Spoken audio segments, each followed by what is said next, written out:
linhas gerais, a carta aos Efésios do apóstolo Paulo, ela traz 6 capítulos e nós podemos dividir em 2 partes.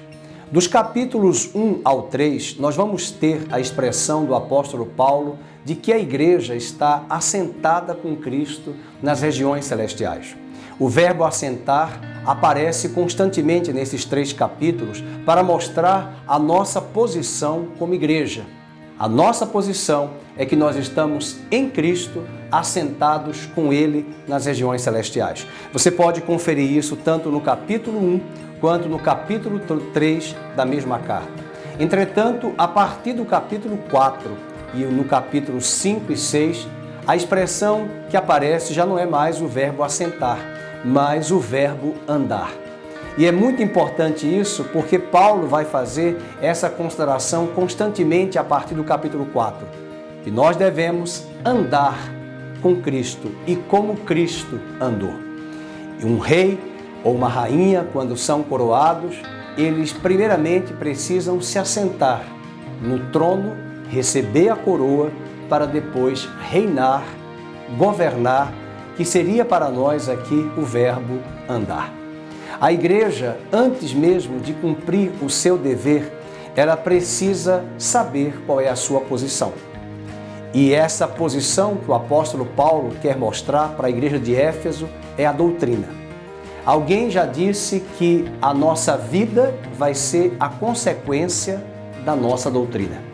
A doutrina é a palavra que vem em grego para didaquê, de ensino, de doutrinar, de catequizar. E doutrinar fala daquilo que está sedimentado em nossa mente, sedimentado em nosso pensamento, construindo uma base sólida das Sagradas Escrituras em nossa mente. Isso é um ponto muito importante aqui em nossa reflexão, porque se olharmos para uma boa parte da igreja brasileira, ela é muito carente de uma sólida doutrina bíblica. E a solidez da doutrina bíblica é quem vai, de fato, mostrar a consequência de uma vida cristã autêntica. E eu quero trabalhar hoje com você em nosso estudo sobre o estar assentado com Cristo e andar com Cristo. Qual é a nossa posição em Cristo e a nossa ação em Cristo?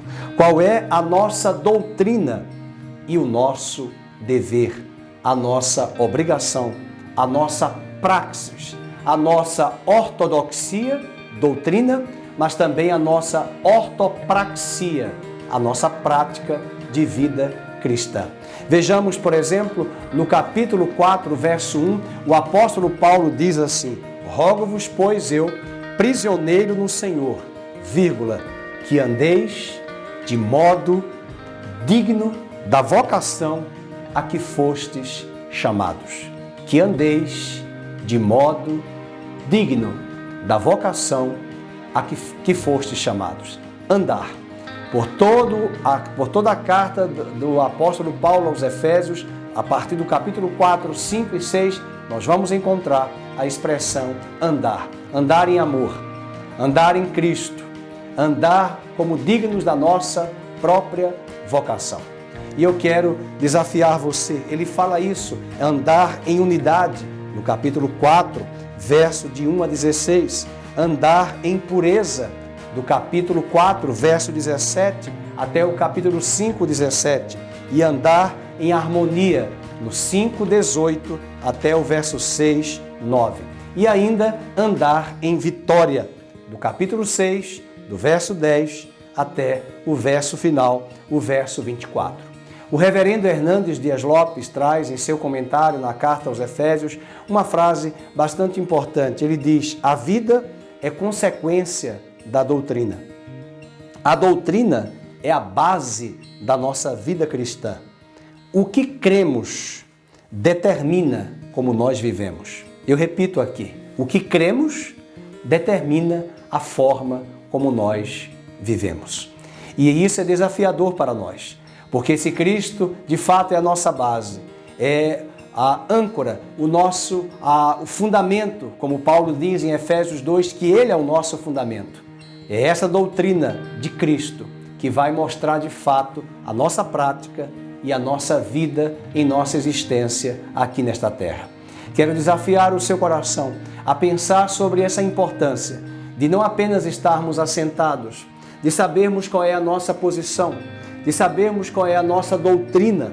Há igrejas que defendem com muita veemência as suas doutrinas, mas é preciso separar as doutrinas eclesiásticas, que são importantes, e colocar todas essas doutrinas se elas estão dentro da doutrina de Cristo.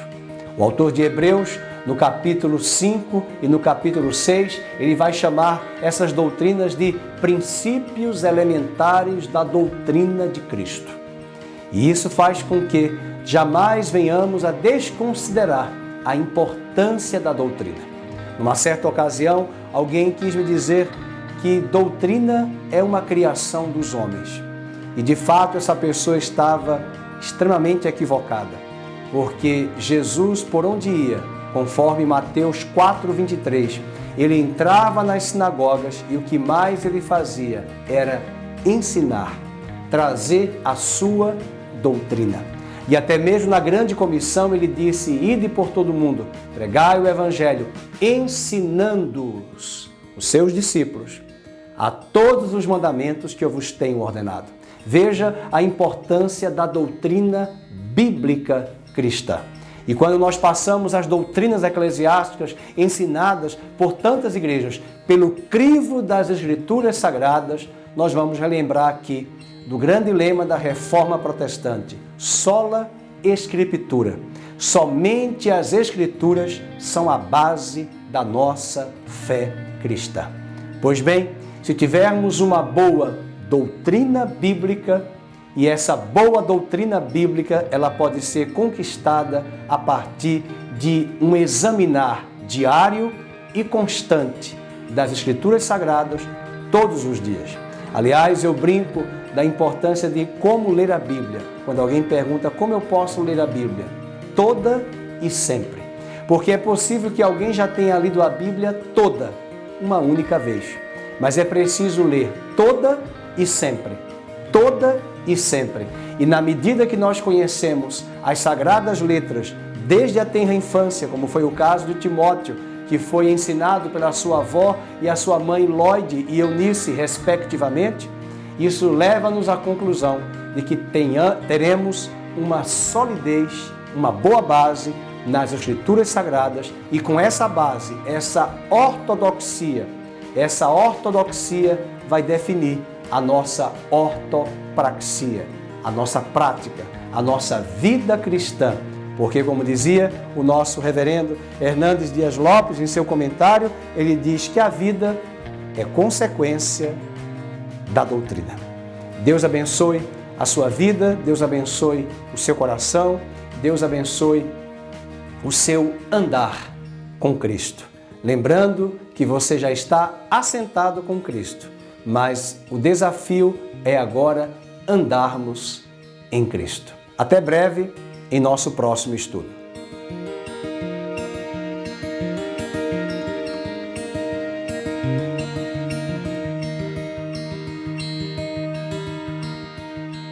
Olá, eu sou o pastor Fernando Henrique da Comunidade Cristã Nova Vida. Muito obrigado por compartilhar conosco mais uma mensagem e eu quero convidar você a acessar o nosso site ccnvida.com.br, bem como as nossas redes sociais. Deus abençoe, muito obrigado.